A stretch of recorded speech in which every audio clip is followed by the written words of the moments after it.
Good morning, everybody. I tell you what, that intro never gets old, man. I love it, love it. Hopefully, you guys are enjoying your Saturday this morning and enjoying the weather, being out there with friends, maybe get some breakfast, get some coffee. And if it's your first time tuning in, you got some coffee, sit down and enjoy the show.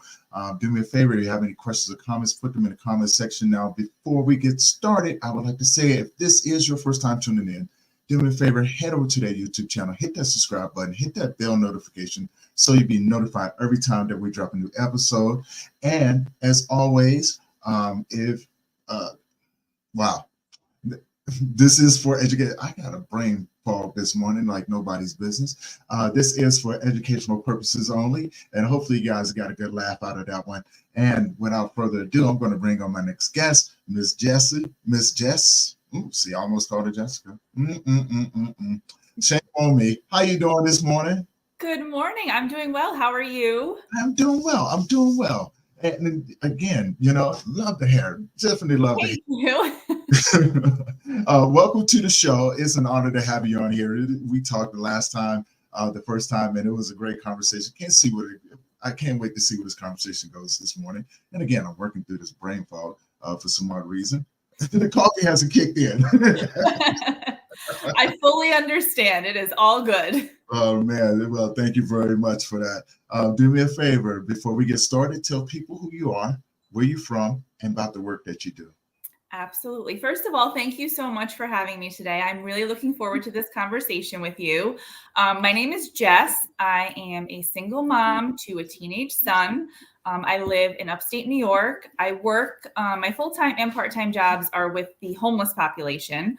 And then I also am a podcast host. I just recently started my own life coaching business. And I think that about sums it up. All right. Well, thank you for the work that you do. I think we talked about this last time, right now in the United States, we have a huge homeless epidemic on top of all the other craziness that's going on. And we need good people out there that are helping people find permanent housing, at least giving them some sort of direction to get into, right? Yeah, and take us on the journey of how you got into the work. So I've been doing casework for about almost 17 years. When I initially started, it was child protective services, which is a very difficult job to do for so many reasons. So I did that for about 11 years. And then I got promoted to a senior casework position, which was in the homeless unit at our local Department of Social Services. It's I don't want to say better in the sense that like it's still hard work, but it's a different kind of hard than the child protective stuff was. I love the work that I do now. I think since I graduated college, all of my jobs have kind of been in the helping field. So there's always been kind of a theme for the work that I do as far as helping others. So I'm very passionate about that. And, in the work that I do as my full-time job, but then also with my podcast and the life coaching and all of that. So very, very nice. Yeah, LC said, especially in San Francisco and Sonoma counties in California. When we think about all of this stuff, right? We look at everything and how there's how everything has increased the last couple of years. I want to get your opinion on that. What do you think happened? I think, and this is again my personal opinion, I think the pandemic played a huge part in a lot of, especially the homeless situation. I mean, here where I live in upstate New York, there was a huge homeless problem before the pandemic, but I think the pandemic made it worse.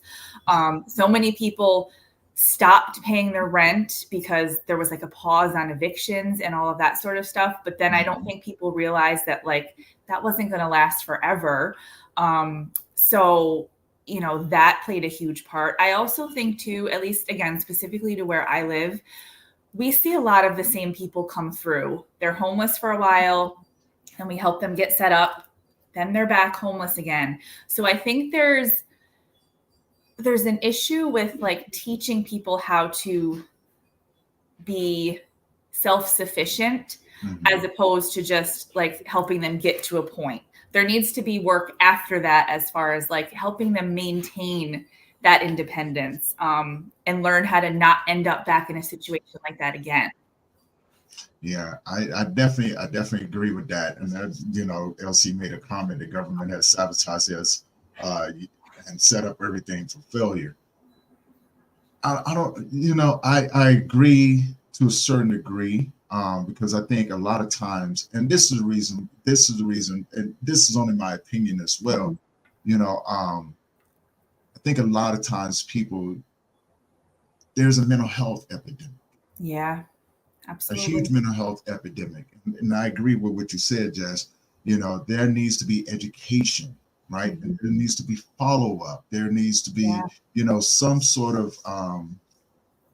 some sort of plan B to go along with once we get housing to help them financially, and lay out all the things that they're going through. And I think a part of that can be as well, we have a huge opioid epidemic. Yeah. And so I think all of these, and I could be wrong. Again, this is just my opinion when I say this. I think a lot of these things are just different variables, different layers of how everything plays itself out, right? Yeah. I want to get your thoughts on that for a minute. No, I definitely agree with that. I mean, substance abuse and mental health are huge factors in the homeless situation. And sometimes if you don't have those things under control, you can't possibly have your housing under control. And I think people sometimes forget those pieces, especially people that don't do this kind of work. It's really easy for them to look kind of from the outside and make all these judgments and assumptions about the people that we work with and the populations that we're dealing with. And there really are, like you said, there are so many layers to it. It's not just they need somewhere to live. They need help with their mental health. They need help with their substance abuse. And sometimes those things are extremely overwhelming. And, if you get off track on one, it's very easy to then it's just like a snowball effect of, one thing after another. And then before you know it, you're in this situation that you don't even know how you got there. And then you're like, I need help with all of these things to get out of this. Right. Golden Willadula on Instagram made a couple comments. I'm going to read the first one, and I want to talk to you about that one. They also put on another one. They say in their state, their resources are expended. Yes. Right. So I think the lack of research, and totally agree. Thank you, Golden Willadula, for joining in today. Thank you for the comments. We're gonna touch on this one for a minute. Get your thoughts on that. But yeah, I do agree. The resources are really stretched thin across the board, and they're in Washington D.C. or Washington State. So I want to dive into that one real quick. Because I don't think people really pay attention to the resources. I think that they believe that we have unlimited resources when it comes to it, right? Yeah. Washington State. Okay. So they're in Washington State. So let's dive into that for a minute. And I want to pose the question along with that comment, as we go. What do you think that we can do in order to expand those resources a lot more, because we do have grants, et cetera, right? I mean, do we have any solutions that come down to that? I wish I had a solution to it. I really do. I mean, I don't disagree. I definitely think even in my area, there are only so many places that we can put homeless families and homeless individuals. And, our resources are limited to a certain extent. We have not as many places to put people as there are people who need to be placed in those places a lot of the times. And, resources and money would be a huge help to those sort of things, because then, I don't know if it's a matter of building more spaces that we could house individuals that need it, or, renovating current spaces that could be used for that purpose. Getting in more programs that could help with that type of stuff. I think unfortunately, like a lot of things in the world these days, it really does come down to money. And, unfortunately, we don't have unlimited funds to do a lot of the stuff that needs to be done. And not just in this work, I think that's across the board and, Right. across the country. There's so many things that need attention, and it's difficult, without the funding to do that. Now, I would pose the question to that right there. Golden Willadullo, thank you for doing the work that you're doing as well.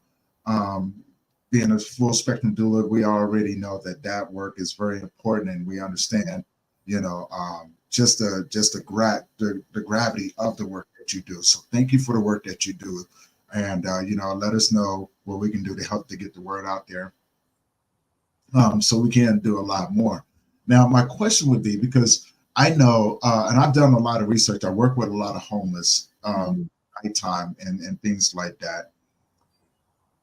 We do have areas in the United States. I've seen a documentary where people have abandoned full, like, neighborhoods. Yeah. Right? Why? How hard would it be to go in and repurpose those neighborhoods and use them as affordable housing, or use them as some sort of program project to get people in, and then set up said resources to kind of target those underserved communities, right?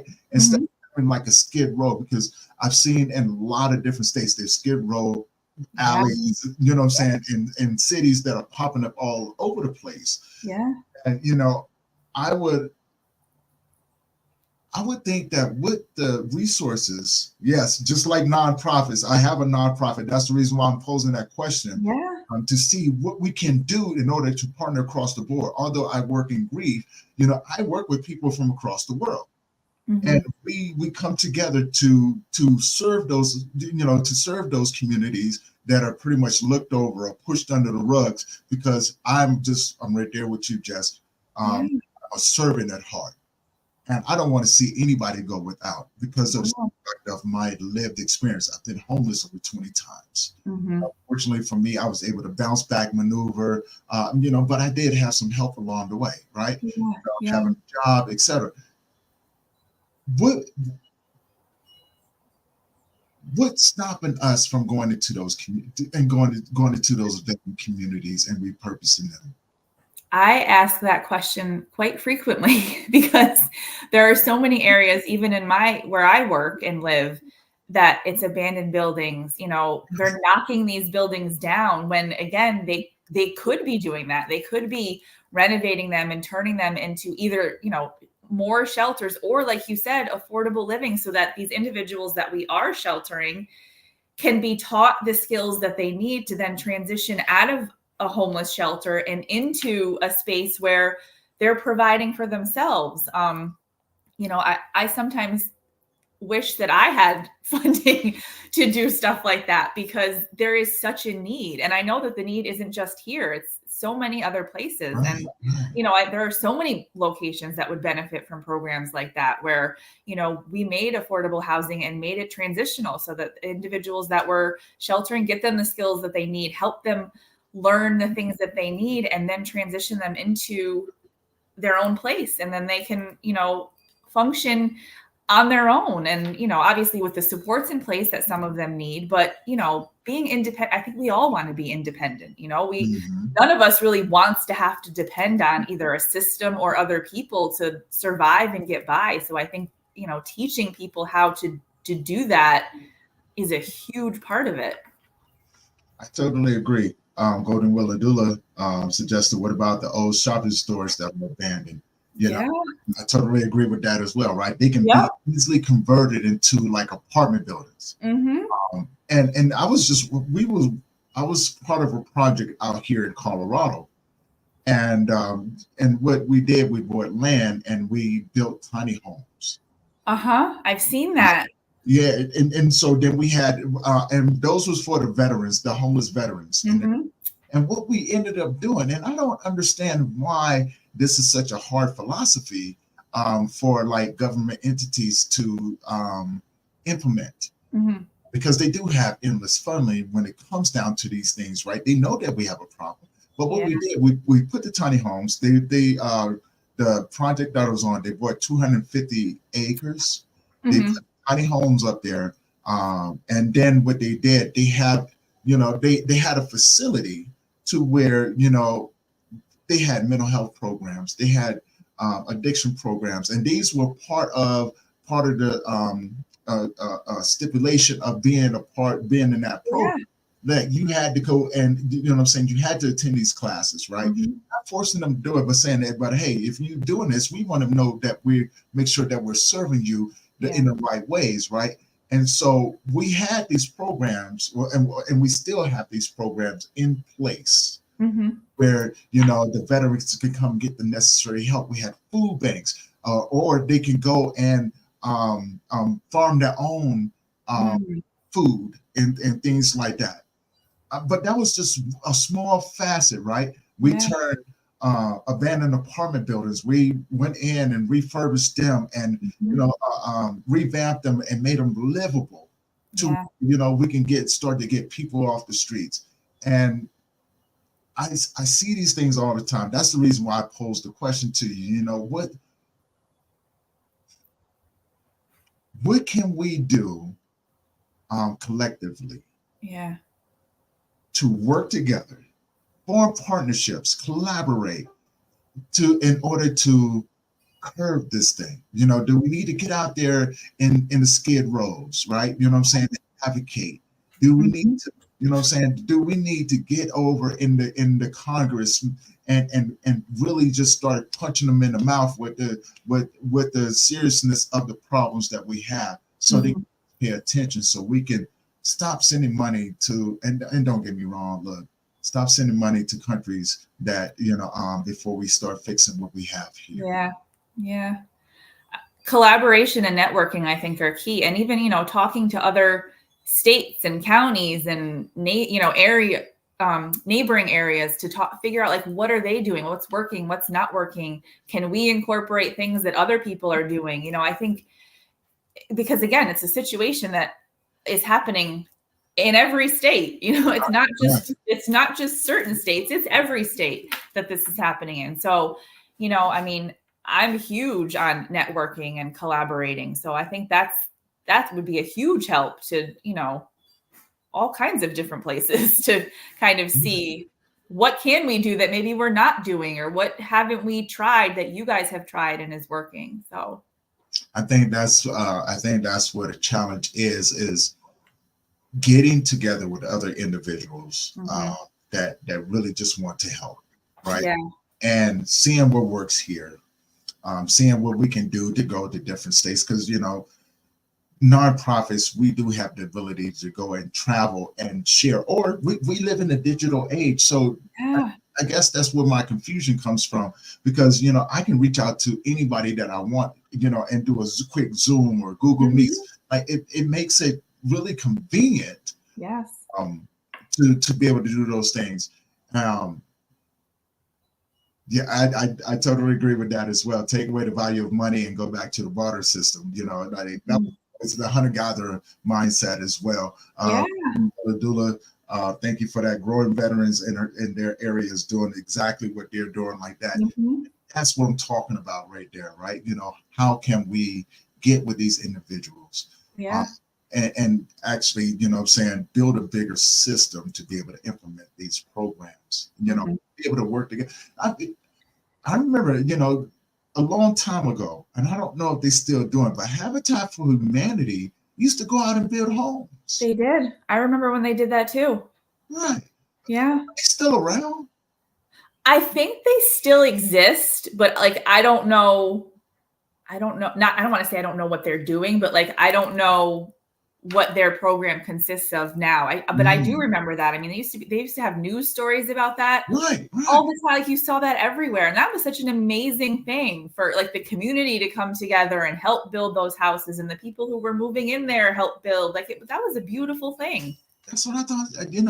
I was sitting around and, I was like, hold on, we used to have these nonprofit organizations that went out and did these things. We had, as a matter of fact, I do believe probably around 10, maybe 15 years ago, people used to go into the communities and clean up these abandoned homes. Yeah. As well, right? They used to partner with like businesses. Yep. So we did have these things. Like, what happened? They're like, Yeah. did COVID mess up everything that severe? Yeah. Again, I feel like the pandemic impacted a lot of this stuff because so many of the things that we were doing before came to a screeching halt during the pandemic. And a lot of them, since the world has gotten back to normal, I think a lot of those things that we used to do, we don't do anymore. And I don't know why. Like, I think maybe sometimes because things like this, virtual stuff is so much more convenient and it's easier for people to do. But at the end of the day, like that only goes so far, there isn't a lot of importance and value in actually going out into your communities and doing things like hands-on as opposed to just talking to somebody over a screen. And don't get me wrong, like this is an amazing thing to be able to do because again, like we talked about this, you meet so many people, you can connect and network and get information, but it can't just stop at, a video call. You really have to go out and implement the things that you're talking about because without doing that, it's just words. It's just an idea, Right. And I totally agree. Like, and I guess during the pandemic, I never looked at the pandemic as I knew that I wasn't going to let the pandemic stop me from getting out into the community. Grief work. And one thing that held true during the pandemic that we tried to tell everybody, everything's going to go up. Mental health, the traumas, the addictions, all of these things are going to go up. And I was fortunate, like during quarantine, I was literally out with the community, with the homeless community, right? In person. No, I was like, nuh-uh, because this is, once they start feeling alone, like that can be a recipe for disaster. The spiraling and all of those different things can become a lot. Yeah, absolutely. It can become a lot. And I didn't understand, like I seriously didn't understand why others didn't get out there. I understand it was like, to a varying degree, and that we were dealing with something. Yeah. Right. Yeah. But I didn't understand why they neglected the people who needed them the most, because those were the people that were most exposed. Yeah. Living out on the streets. The drug dealers didn't stop selling drugs. Right. Right. You know what I'm saying? The liquor stores were still selling alcohol. Exactly. Yeah. Marijuana shops were still selling marijuana. But I don't understand why the community or those who were in charge of helping and serving, I don't understand why they looked at it as a way, as an excuse to stop, right? Yeah. My humbly opinion is that we need to get past the government, and the government just needs to give us the go ahead as the office, as community entities to go out here and to be able to do what we need to do, just on a bigger scale. Yeah. Yeah. What are your thoughts on that?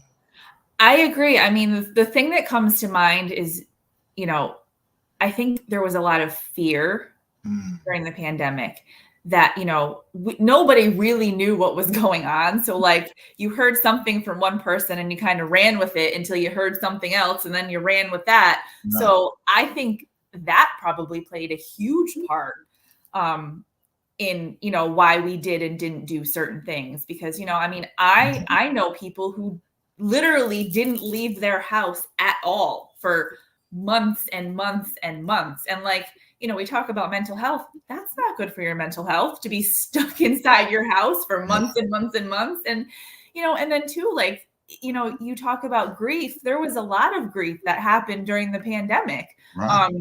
And not just like the loss of life. I mean, the loss of relationships and, not being able to see the people that you were seeing on a regular basis, again, because we were told we couldn't, and we were stuck in the house. And I know that not everybody listened, but there were people who did listen. And like, for a while, I was afraid to go visit my parents because, they're both older, they have health issues, and the population that I was working with, I was terrified that I was going to inadvertently catch something and then give it to them. And, so there was all different kinds of fears and grief that happened during that time, because again, we didn't know, we were afraid, we were uneducated about what was going on. There was so much misinformation about what was really going on. And I mean, we lost a lot during that time. And I don't think some of us still even now fully understand the impact of that and,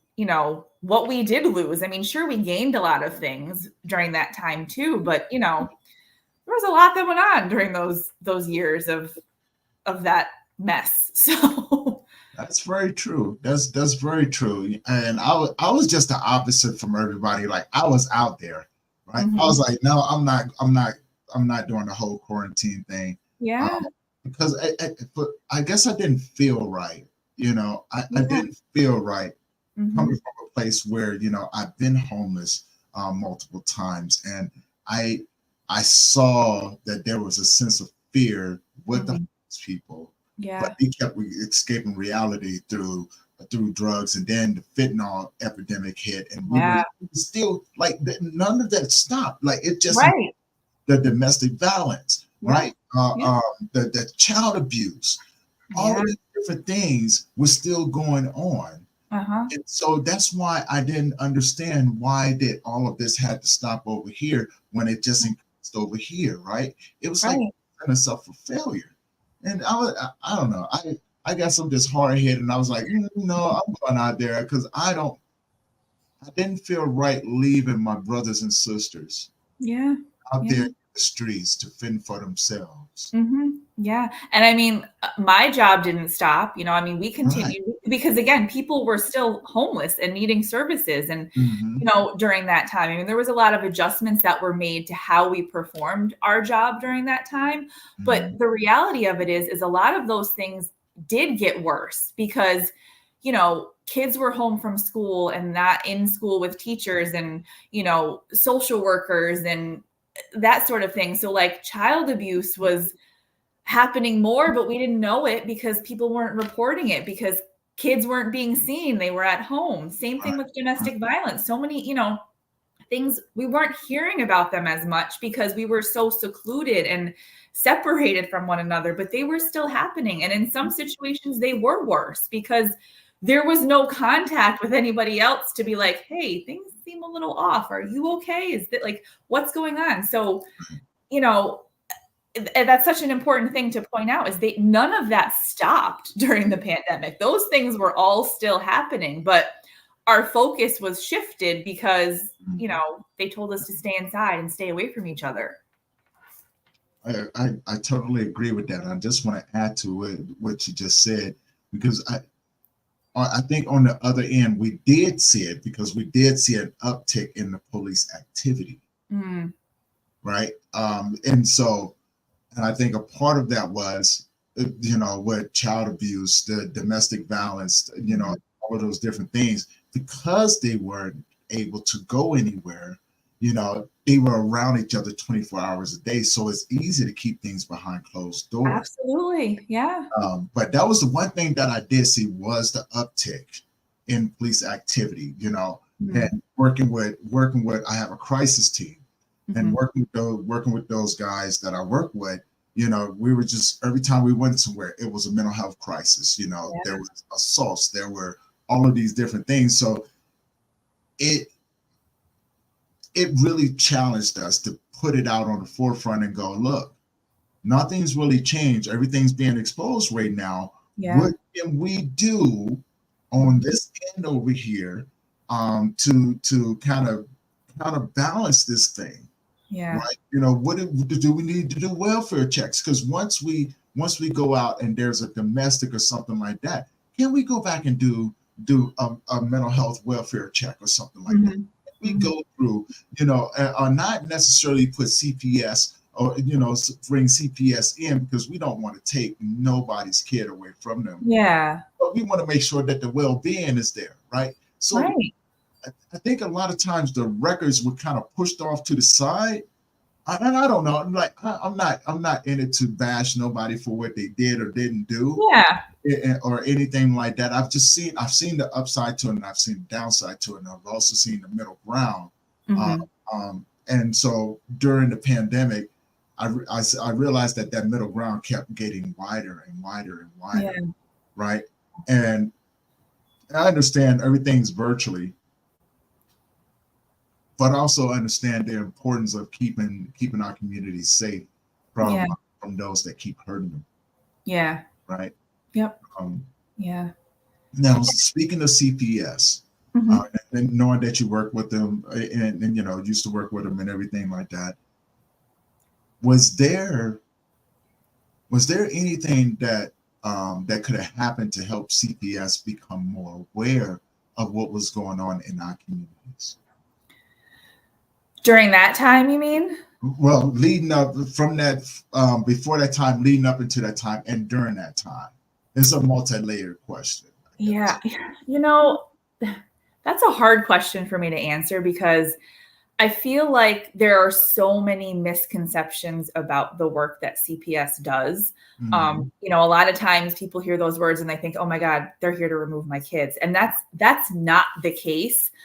Yes, that does happen sometimes, but their main purpose is to help keep families together and give them, again, the supports and services that they need to do that. So whether it's help with parenting, there's parenting classes, whether it's mental health stuff, connecting them with mental health services. If it's substance abuse, connecting them with substance abuse services. There are so many layers to it. And it's not a one size fits all type of situation because every family is different. Every dynamic is different. Every situation is different. So I think the main thing that I would say is flexibility. You have to treat each situation like its own situation. And I haven't worked in that field particularly in several years. So I can't speak 100% to how they're handling situations now, but I just think from my own experience, it has a lot to do with treating each situation differently because they are different situations. Right. Even if it's a similar reason why, this family has been brought to your attention, they need to be dealt with their own entity because they're not like another family. Even if they went through something similar, they're different. They have different ways of, how they were taught, how they're teaching, how they handle things. And I think a lot of it just has to do with understanding. Very true. You really need to understand a lot of the times that, people do make mistakes. Not everything is as horrible as they make it seem. And don't get me wrong, I have experienced some horrible situations having worked in that field. But again, they're not all like that. And, there are a lot of layers to it. And each situation needs to be dealt with as that situation, not as, as another situation that is similar to that. Right. And I totally agree with that. That's always my philosophy. Always have a personal touch when it comes down to the individual, because we all know everybody's going to react or respond to a similar situation. It's totally different, right? So I'm right there with you, treating them with that delicate touch as an individual case. Yeah. And not trying to group them in with everyone else. I find that a lot of times people get lost in the system that way. So going back to having that, having one particular person instead of bouncing around social workers and things like that. Then you have a multitude of people that don't know what's going on in the same thing. That, and again, that's just from the things that I've seen. And things like that. I'm always trying to figure out what can we do, what can we do to do better at serving. And you're a single mother, right? I am. Yep. You're a single mother, and you've had your own challenges, within your own journey, right? I have, yeah. would you mind elaborating on a few of those things? And also, I will pose the question at the end of this: How did um, how did being a single mother challenge you? You know what I'm saying? Throughout this whole process. Yeah. So I've been through a lot. And it's when people ask me like to give an overview and I start talking about it, I'm like, holy cow, it's a lot. You don't really, you don't sometimes realize how much you've been through until someone asks you to kind of talk about all of the things that you've been through. I've dealt with mental health struggles of my own, from depression and anxiety to an eating disorder. After I gave birth to my son, I had really bad postpartum depression. I've been off and on mental health medications, for a long time. I'm not on them anymore, which, has been great for me. And I've got all kinds of different coping skills that I use to, deal with my depression and anxiety and all of that. I have been in an abusive relationship with a partner. It's been a lot. There has been a lot that has happened. And being a single mom going through all of those things is difficult because, being a parent in general is difficult. Even having a partner there with you sometimes is difficult as parents because, especially first time parents, because you think you know things, but you know nothing when you become a parent, because you're like, hold on a second, I wasn't ready for this. So then having to deal with those things alone, essentially, make it a lot more difficult. I'm very grateful for my support system that I have around me, my friends, my family, the community that I have become a part of through, the virtual world. I've met some amazing people online that have become my friends in real life. I think recognizing too the importance of talking about the things that we go through. We talked about this when we met a couple weeks ago, the importance of sharing your story, because it helps you heal, but it also helps other people heal because it makes them realize they're not alone in what they've gone through. And I don't think I realized the power of talking and sharing until I actually started doing it a lot more openly. Because I too used to be one of those people who didn't want to talk about the things that I went through because I was afraid that I would be judged or that people would think less of me because of things that I've experienced. And that's not the case. The reality is there are so many people out there who have gone through the same or similar situations, and there's so much benefit in talking about those things. That's very true. And I think that's, think about the virtual world, right? It made it easier for us to find our tribes. Absolutely. And be around people, in a virtual world that could relate to what we were going through, to help us feel not so alone. And feel, although it's virtual, like we felt better, we felt connected because we were able to go across the world, right? Right. It made it easier to connect with support groups in Australia or in the UK or all of these different places, right? To kind of bounce around, figure out what you needed. But also, I think it kind of pushed the narrative of saying, hey, you have a huge community in this particular area. What do to come together in order to do some in-person stuff as well, right? So I kind of think it pushed the narrative in that aspect. So my question would be, how did your son react to the things that you're going through? Because kids respond, act in a way that they don't when they don't understand the situation, right? So he was younger when a lot of this stuff was going on, but again, kids are very smart. They know things, they pick up on things. As he got a little bit older and things were happening, and this was like a light bulb moment for me. In my situation, like he was comforting me a lot And I was like, hold on a second. Like, this is not what's supposed to be happening. Like something would happen and he would be like, you know, Mom, it's okay. It's going to be okay. Or like, I'd be crying and upset. And like, obviously, like, I appreciate that. But at the time, I was like, it didn't click in the moment. But then like when I started evaluating things and looking at the big picture and all of the stuff that was going on in my life, I was like, number one, this isn't healthy.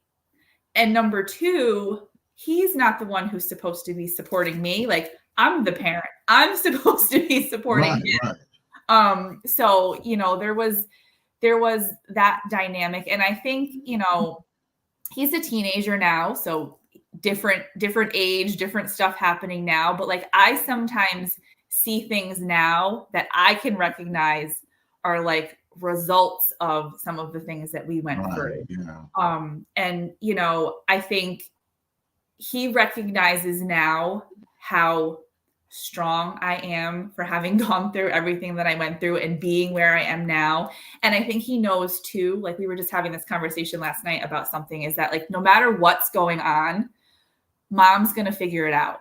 She's going to find a way and we're going to get through it no matter what it is. And I think that's the most important thing for him to take away, not just me as a parent, but for life in general. Because again, times are tough sometimes. Like everything is not always sunshine and roses all the time, you know, and it's important for our kids to understand that, but also know like how to deal with that in a healthy way, how to, you know, use your resources and talk about the things that are going on, and also know that like it's not going to be like that forever and you can get through it. Right. And totally agree. Because these storms that we go through, I don't think a lot of times when we go through them, they're misinterpreted, right?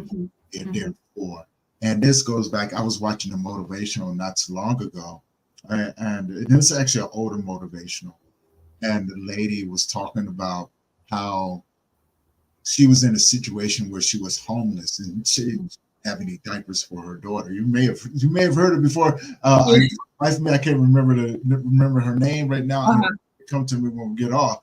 But she said that when she held her baby, that, you know, because she had been through an abusive relationship where her husband at the time was on drugs, being very abusive, narcissistic, all these different things. And here she is with this brand new baby, and sitting in her car. She goes, and she told the baby, she goes, "Mama, it'll never be this way ever again."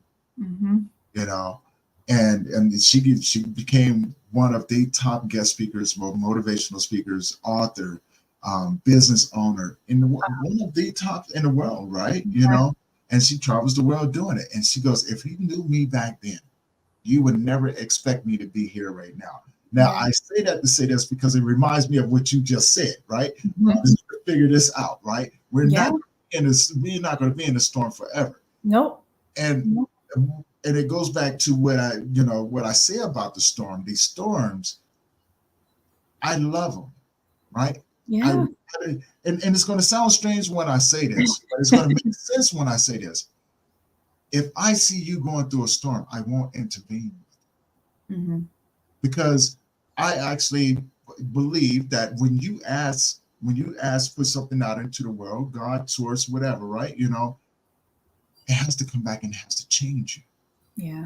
You might want a different scene from being in a messed up relationship or something like that. Well, it's going to change you in order for you to be suitable to accept what it's trying to give you to better your situation.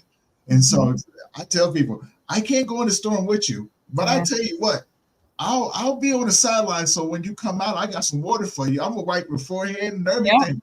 I'm gonna let me know when you're ready. You know what I'm saying? To help you get back up in there. I'll be on the other end when you come out, right? Yeah. Because I learned a long time ago, it's not my blessing. That's being prepared is yours. Yep. But sometimes it's good to know that people are there with you along the way. Yeah. Right? You know, I can't go through the storm, which I can't figure it because it's not mine. Right. And you know, but I can keep you company.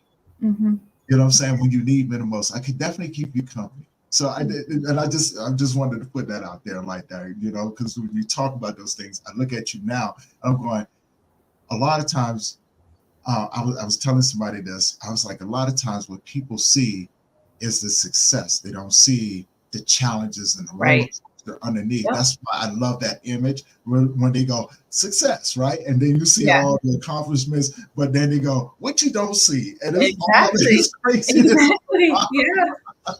Yep. And you know what though? That makes me think of I've been asked this a couple times when I've been a guest on podcasts and stuff. You know, people ask me, if you could go back and change something, would you change anything? And I wouldn't, because I wouldn't be the person that I am right now in this very moment if I didn't go through all of that stuff that I went through. Exactly. And that doesn't mean that like I'm happy that some of the stuff happened, because again, like I went through some horrible things. I lost one of my very close friends, and why, like, I wish more than anything that she was still here with me today. Mhm. But I've learned so much from that situation that I wouldn't have learned if I didn't go through it. And it's the same with so many of the other situations that I've gone through. I wouldn't be in the position that I am helping other people if I didn't experience all of the things that I went through. So I wouldn't change anything that I have gone through in my life, because I wouldn't be where I am right now if it wasn't for those things. Exactly. And, you know, like, I love the beautiful transition that you've gone into and become the butterfly that you are today out there, you know, making a difference in the world. And, you know, just, just keep doing what you're doing, you know. But also, I was going to ask the same thing. And this is a question, I'm glad that you touched on it. Can you take us back to how you lost your best friend and what that grieving journey was like for you? Yes. So I had a friend, we became friends in middle school. Her name was Lisa.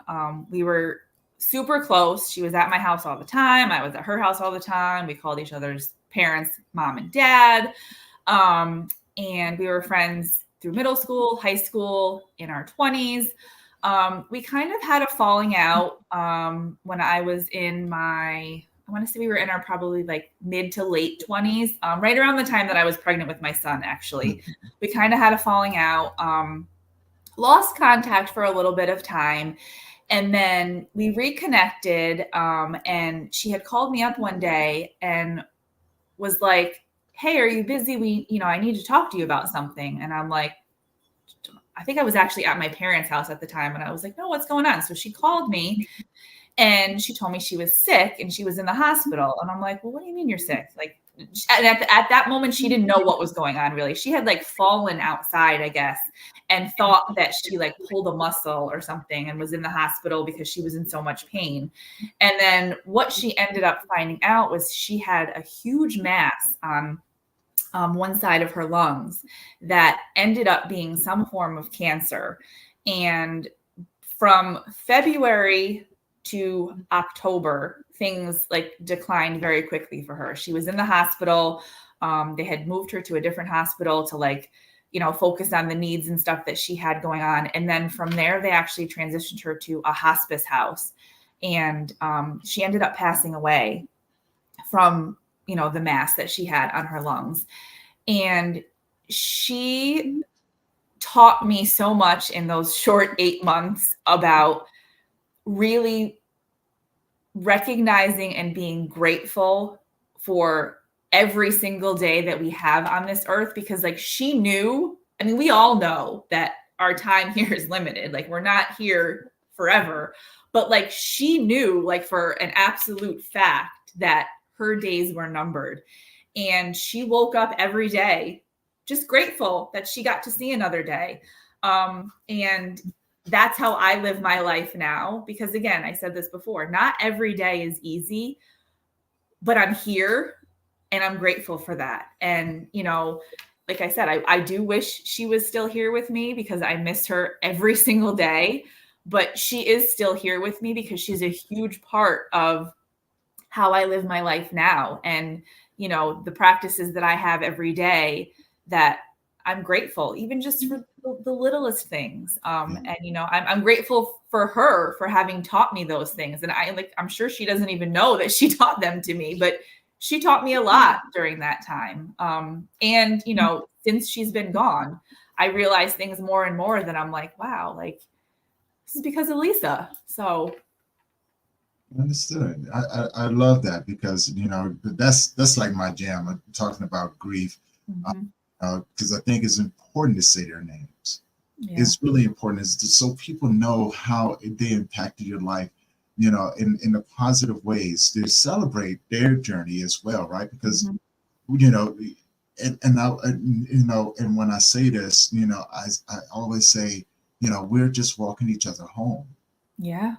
You know, and if we are honored or privileged to walk someone home, it changes you in a different way, right? Yeah. And because life changes, the reality of your life really don't change. The reality of your life changes, right? Yeah. You know, because life is truthful. Life never says, life don't give you any guarantees, right? There's right. no, you know, it's challenging, but it's not fair nor unfair. Life is just what it is. It goes, ask for something, I'm going to give it to you, but you may not like the way I do it. But you get the choice. You get to choose whether or not, you know, how you want to show up in this thing. Yeah. Right. So and I love the honesty of life in that aspect, because as you said before, you know, no one's guaranteed tomorrow. That's why I was in my shows was saying, you know, make sure that you tell the people that you love them, because tomorrow or the next moment they may not be here. So you want to always make sure that we leave people in better conditions than what we find. Yeah. And you know, and so now going back, you know, did that loss affect the way that your depression, or in combination with, you know, being in an abusive relationship and things like that? Because it can make you stronger, but I do believe that in the beginning stages of grief, there's a strong vulnerability to where we're more susceptible to allow people into our lives that aren't the best for us. Yeah.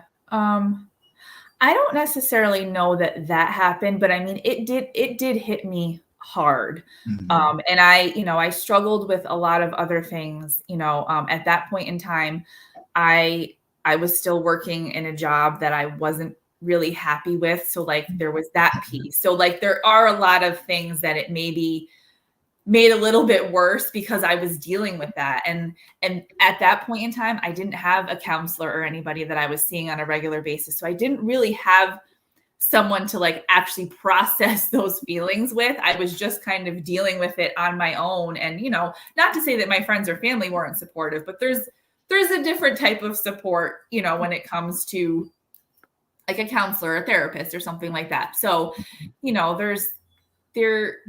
it definitely made things more difficult. But again, you know, I'm grateful for having gone through that, because I'm stronger because I went through all of that. Very, very true. Very true. And you can, and it shows. So, you know, big thumbs up on that right there. You know, I'm here talking with you and just listening to you. I'm just like, wow, there's a part of me that's going, I hope I have that. You know what I'm saying? I hope I have that as I begin to grow within this world as well. You know, I want to, you know, because people inspire me. Hopefully, you know, I can become braver at the things that I do, more motivated to keep the service to serve it to, but also to bring other people in and to do more, right? Because life has a strange way of coming back and going, you know what? I'm gonna give you one of these, man.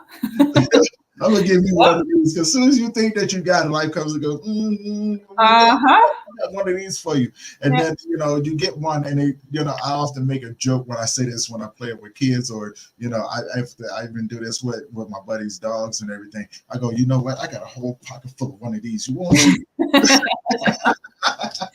It's true though. It really is. And then, you know, again, it's because there's something you have to learn. Like I'm a firm believer in that. You know, I see that there's like a meme I see on social media all the time about the reason you keep going through the same thing is because you haven't learned And I think there's truth in that, because if you learn, you're either not going to go through the same situation again, or you're going to be more equipped to deal with it if it does happen again. Mhm. You know, so in either way that you look at it, you're learning from it. So, you know, I'm a firm believer in that. Yeah, see, and sometimes you just have to laugh about a lot of things, right? Yep. Because life didn't change. Yeah. You know, it just changed you. Yep. So it changed your path. That's you know, and I love helping others see the path that they're on from their point of view, right? You know, because again, you know, it has nothing to do with me. It's your path. Mm-hmm. And, you know, and I just want to be able to support you while you're going through it. Maybe give you some tools, some resources Yeah. to help you individualize your journey, right? Mm-hmm. At the end of the day, it is how it's going to impact you and how you show up. Yep. I Absolutely. love seeing people begin the healing process. I love seeing people. Um, I love seeing people just become their own individual selves and shine out in the world. You know, Mm-hmm. I love being in the shadows when they do it, just so I because I root for people, right? You know, what I'm saying? But Yes. I don't want people. I don't want people to think, you know, what I'm saying that they're not the ones doing the work, Mm-hmm. right? And so I know when to back off, and I love to sit in the shadows and go, ooh, like I Yeah. want to get in the candy store when I see stuff like that, right? And, and keep going, but I won't shout it out, Yes. you know, and things like that. But I love that aspect of it, right? It's such um, a beautiful chaotic mess that I see people going through, and I Yeah. see them begin to untwine it and begin to unpack themselves Mm-hmm. and begin to see themselves for who they truly are, the beautiful person, the people that they are. Yeah. You know, I am you're right, LC. I am the silent one. I'm the one that's always in the shadows, but I'm when I think to, right? You know, so I think that we all do, you know. Here lately, you know, being a little bit more out in the open, doing podcasting, you know, kind of like so I didn't ask for this, right? You know, Yeah. but I show up, you know, Yeah. and I Yeah. think that's what we all do. We I love the word inspired, but I love the word example. Mm. Right? Yeah. Um,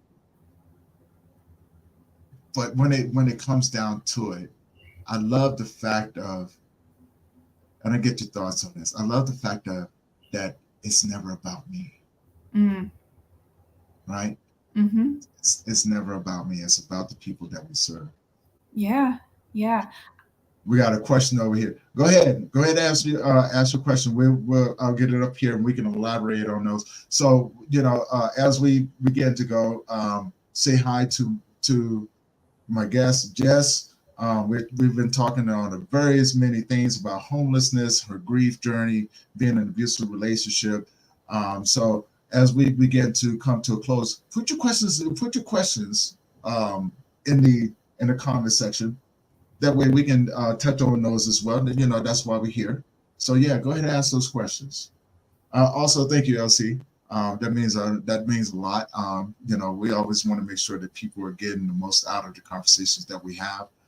So yeah, thank you guys. You know, yeah, put your questions in there. Um, Want to get your thoughts on some things as well. So one of the things I was thinking about as you were speaking, you know, do you think that your life experience impacts the way that you show up in other people's spaces, you know, and what does that look like for the most part? I do think it impacts the way that I show up in other people's spaces. And it's funny because I don't really realize this about myself, but my birthday was just in May. And a lot of friends, like, you know, sent me text messages and called me and stuff to wish me happy birthday. But so many of them said that they're grateful for me because I allow people to feel safe around me. And like, I never really thought about it that way, but so many people said that I was like, wow. Like I guess I do. Like I guess, you know, through my podcast and through just telling people like, listen, you can come to me with anything. I'm not going to judge you. I'm not going to look at you differently. If you need to talk about something, you can come to me and we can talk about it. If you just need me to listen, I'll just listen. So I feel like having heard that feedback from people who are close to me and people who maybe aren't even really that close to me, just people that I've connected with through the work that I do, I do think that, I make people feel safe and comfortable in who they are. And like, to me, that's a beautiful thing, because we all should be able to show up wherever we go and feel safe and comfortable in who we are. And sadly, I think there's a lot of people who don't feel that way. So, if I'm even helping one person feel that way, then like, I feel like I'm doing something good in the world. Understood. We got a couple great questions over here, and both of them are directed towards you. So the first one, with rediscovering yourself, is it normal to go back to old habits? And this comes from Instagram, real on. Pose that question. Now I put it out there for you. Yeah, I think sometimes it can be because we're used to those old habits and it's easier to just revert back to what we're used to or what's comfortable, because like the newer version of yourself or the new tools that you have sometimes are difficult because they're uncomfortable, and we don't like to be uncomfortable. So it's so much easier and more comfortable to just be like, okay, well, I'm used to doing it this way, so I'm just going to keep doing it this way. So I absolutely think that can happen sometimes. You're like, I'm used to those old ways and it's easier for me to do that. So I'm just going to stick with what I know. I totally agree on that. Life has a strange way of putting you back in a place of comfort. Right. Where it's, and I think that's where the fork in the road comes in, right? Because we're in a place of uncomfortability and unexpected situations, right? And have to try to maneuver that. And then, life will have a way of coming in and doing repetitive things to you, but just changing the faces of the players that's playing the game with you. Right? And so it's easy, what I'm saying? Because it's designed to push these habits out of you. It's designed to help you develop better habits. But then I think in a way of having a safety net, we go back to our safety zone. Yeah. What I'm saying? Place that we can defend ourselves or protect ourselves, right? So that was the first question. Thank you for that. Second question is, I'm gonna put this up on the screen and see what you think about this one as well. Get your thoughts on this.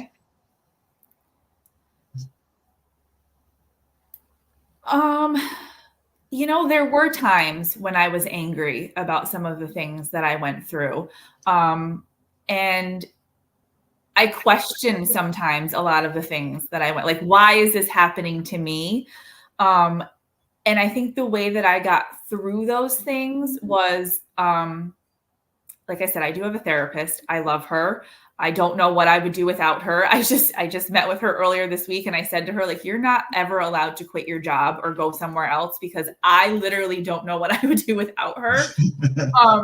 So, I think focusing on so much, like reframing, I guess is the word that I want to use. So not necessarily like, why am I going through these things, but realizing that even if it doesn't make sense in that moment, there's a reason why I'm going through what I'm going through.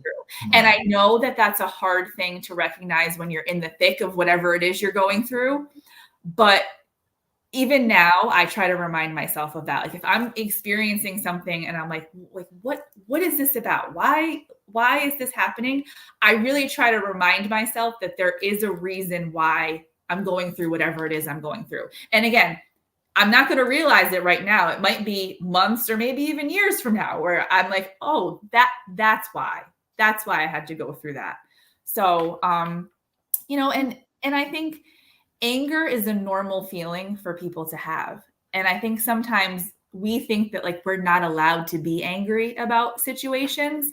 So we don't talk about the angry part because, it's like, you shouldn't feel angry, but that's a normal feeling. You're allowed to feel that. Processing it and not getting stuck in it's what's really important. That's true. I want to add to that because I totally agree with that. It just, and I just want to expand on that a little bit. A lot of times anger is the language that people that's misunderstood from people, right? Just my thoughts on it.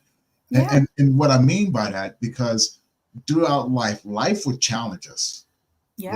Life is going to throw so many things at us, and then we have to go back to childhood teachings. Yeah. We get told not to do this, and we get told that this is this is this and that is this, and or we get told, hey, your emotions don't matter. You know what I'm saying? Go outside and play somewhere. Go play in traffic, right? So in the same sense, Yeah. we get told that they love us, but then we get told to go play in traffic, right? Or the lack of connection through people and family, friends, etc. Right? So we learn to get attention. We learn to speak a different language as far as anger. That is our go-to. Yeah. And if people really understand what that anger means, I think it allows us to be able to show up and be present in the moment with those individuals. And what I mean by that, because as a male, we was told not to express, but to express. So again, if I can't cry, I need to find some way to express what I'm going through.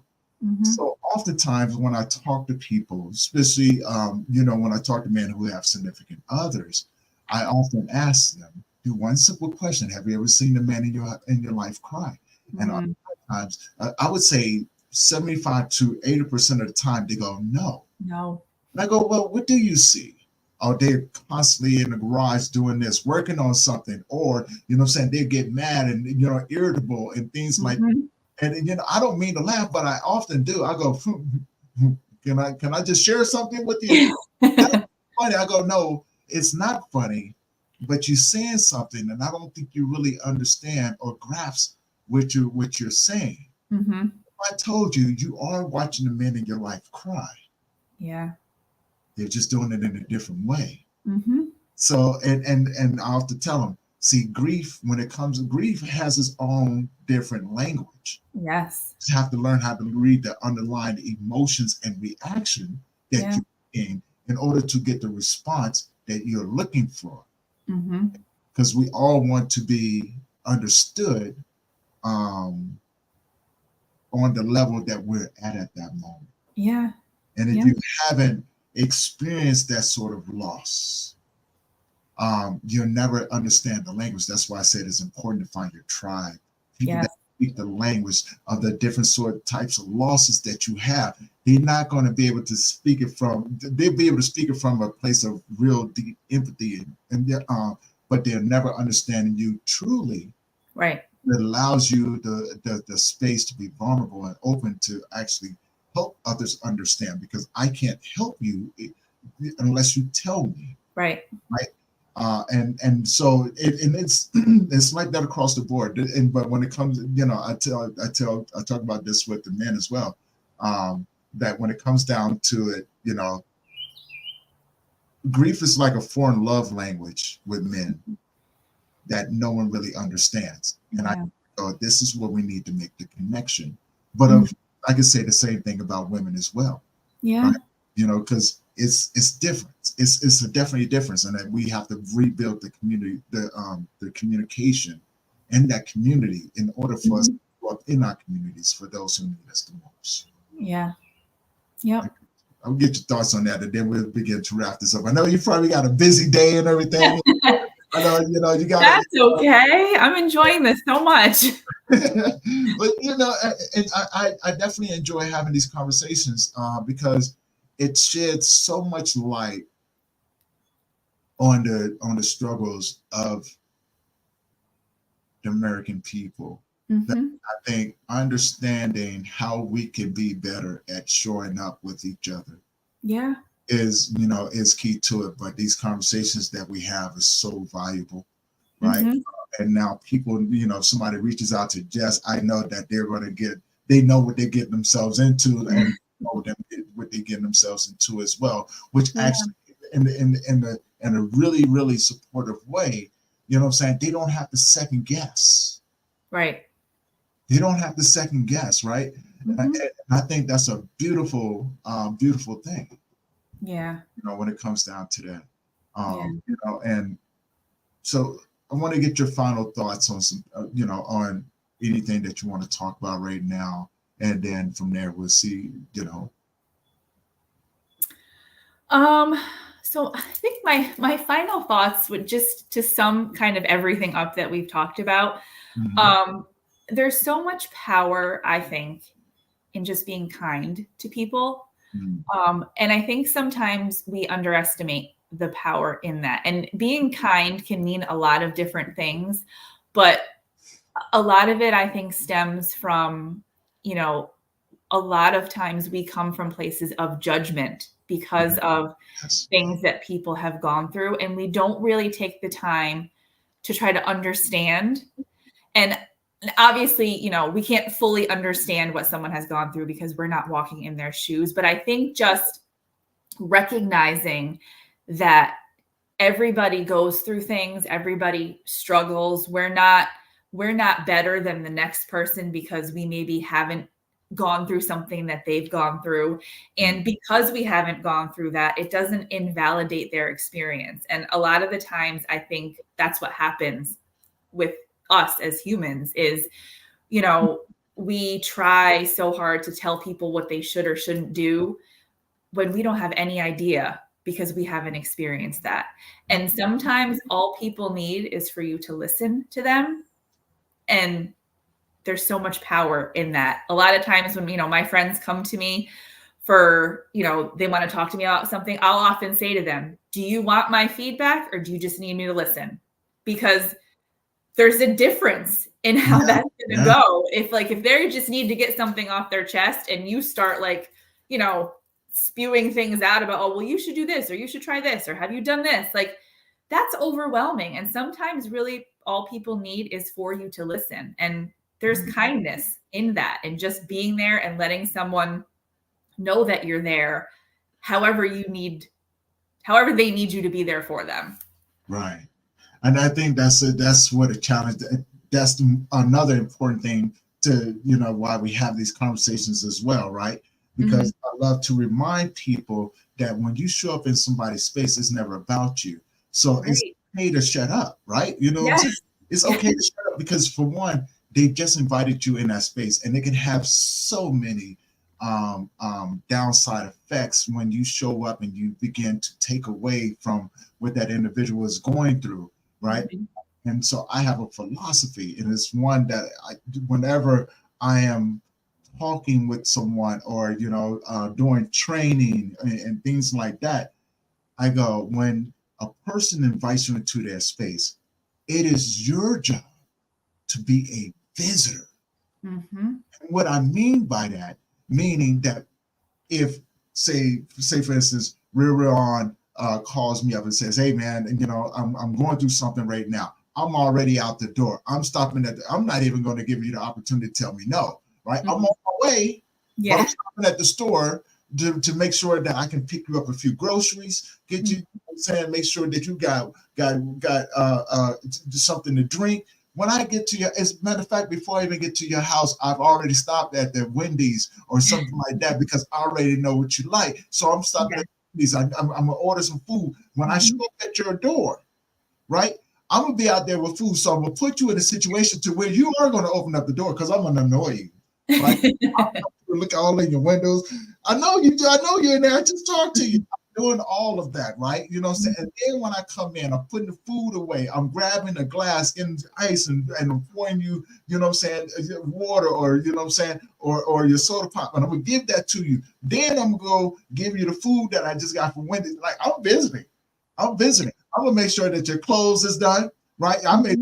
What you doing? No. You sit there. Yep. If I have someone on the TV, you know what I'm saying, you want to listen to me, you want to listen to me, go to a movie, or do you just want to sit there? If you do, then you just sit there. I'm over here doing this. Don't bother me, right? I'm not, you sit there. I'm taking care of all of these things. I'm taking out your trash. I'm making sure that your clothes are washed and everything. Because for one, I don't want you to concentrate on me at all. Yeah. Remember, you just invited me. And I think that's where the problem lies. We don't know how to show up in those spaces and actually visit with those individuals. Yeah.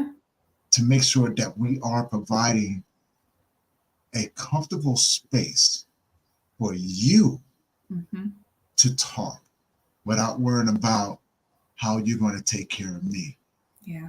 I learned a long time ago, it's okay to take care of other people. And it's okay to allow other people to take care of you. Yeah. You never know what you need until you got it. Yep. Right? Yep. And that's just a strong, and I see that. And when we talk, when we're having this conversation, you showing up in those individual spaces, you're letting people know that it's not about me. It's about you. But I need you to communicate to me what it is that you need so I can be a better visitor in your space. Absolutely. Right. And those different things. Before I let you go, we could talk forever, right? I feel like we could, yes. But we can also do a part 2 on this as well, right? So many things to unpack here. Before I let you go, though, if you can leave the audience with something, what would you leave them with? Well, the way that I end my podcast every episode is reminding people to be unapologetically themselves. And I feel like that's what I would leave people with. Just be yourself, because the right people will come to you when you're yourself. If you're not yourself, you're going to have people around you who genuinely shouldn't be in your space. And when you show up as yourself, the people who are meant to be there are going to be there. And I think that's what I would say to that. I love that. I love that. And there's a lot to unpack there as well. But how can people find you? So my podcast is called Unapologetically Overcoming, and it's available on Apple Podcasts, iHeartRadio, Amazon, and Spotify. I also have an Instagram page for the podcast, which is called Unapologetically_Overcoming. I also have a Facebook page for the podcast, which is called Unapologetically Overcoming the Podcast. And then if anyone is interested in working with me with my life coaching services, that website is www.unapologeticlifecoachingllc.com. I love that. And I got all your information that's in the description as well. You guys, please go check that out. And I want to say for everyone who tuned in on Instagram, Facebook, LinkedIn, Twitter, Twitch, YouTube, guys, and Rumble as well. Thank you guys for tuning in and, rocking with us as we had these conversations as well. Thank you for the questions and comments that you guys put in there. You guys are truly amazing. Thank you for the support. Now, for those who are tuning in, and if you haven't already, do me a favor, head over to my YouTube channel, hit that subscribe button, hit that bell notification so you'll be notified every time that we drop another episode. And as you know, we dropping them daily. I've had to take the last couple of days off, had to take care of some things with the nonprofit, all that business stuff. I don't want to bore you guys with and everything, but I try to stay consistent on dailies, so you guys can tune in on those as well. And if you know anyone who can benefit from the conversations that we have, please share this with them. Go and check out Jess's podcast. I will be on her show soon as well. Yes, you will. You know what I'm saying? You guys, I don't know, you guys, the ones who haven't heard my story, we're going to be sharing that, but I'm following Jess's lead, and she's an amazing host. I have checked it out. So just don't know that yet. So you guys, do us a favor, help us support and get these conversations out here. This is our way of normalizing the talks around the problems that we are having in here, to normalize them, to make sure that people have their resources and the connections that they need.